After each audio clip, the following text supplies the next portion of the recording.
Yesterday, Jen Psaki got into it back and forth with Peter Doocy, whose job apparently it is to ask questions and not listen to the answers. Here's their back and forth about the rising gas prices and what could be done about it as far as pumping more oil. Thank you, Jen. It sounds like you guys are blaming Putin for the increase in gas prices recently, but weren't gas prices going up anyway because of post-pandemic supply chain issues? That is a direct result of the invasion of Ukraine, and also there was an anticipation of that. That was factored in as gas prices have gone up. So you say that you're going to do everything that you can to reduce the impact that high gas prices have on Americans. We're asking other countries to think about maybe pumping more oil. Why not just do it here? Well, to be very clear, federal policies are not limiting the supplies of oil and gas. Let me finish.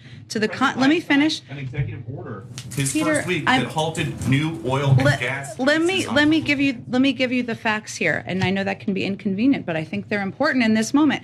To the contrary, we have been clear that in the short term, supply must keep up with the demand. We are, and here and around the world, will we make the shift to a secure, clean energy future. We are one of the largest producers with a strong domestic oil and gas industry. The suggestion that that is what is hindering or preventing gas prices to come down is inaccurate.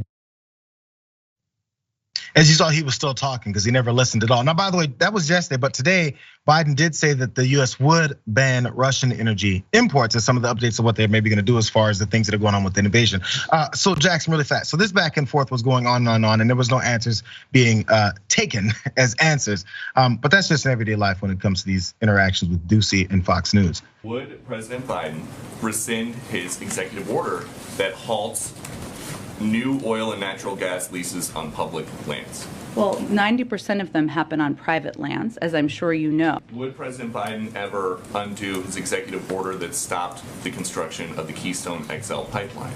Are you suggesting that would solve the gas prices issue? Well, do you think that that would maybe affect prices faster than getting the whole country off of fossil fuels? I actually don't think it would. The Keystone was not an oil field.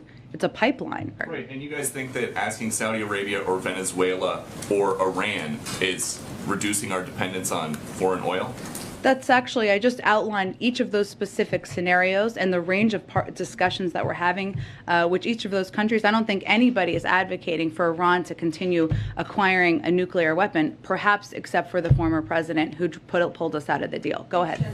Well, it doesn't really matter what the Biden administration does. If the gas prices, which were already going up, if they continue to go up, then it's Biden's fault. The fact that what's going on in Ukraine right now, that's Biden's fault. Of course, if Donald Trump was in office, then all of this would have been averted because Donald Trump's just so smooth like that.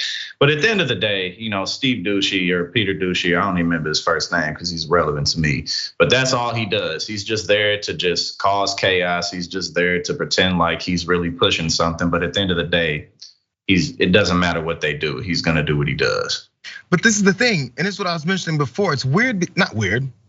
It's pretty obvious because the questions will get asked. And from a perspective when you're looking for an answer to a question, every time he asked it, I was like, oh, there's an answer. And there's some things about that I don't necessarily know. So when the question is asked about what about, because later he continued on, as I pointed out, what about let's finish the Keystone XL pipeline? She goes, that's a pipeline. That's not a new drilling site. And by the way, there's thousands of drilling sites that are ready, permits are ready. It's just a matter of whether or not these companies want to do it. And again, is America receiving all of the oil that gets pumped out? These are companies. And they're selling it. So if you're worried about gas prices, do you think that, oh man, we're gonna have to pump more of these sites and suddenly we've got all this money? No, that's just not how it works. But she answered those questions in case you didn't know that, but that's not the point. It's just not the point.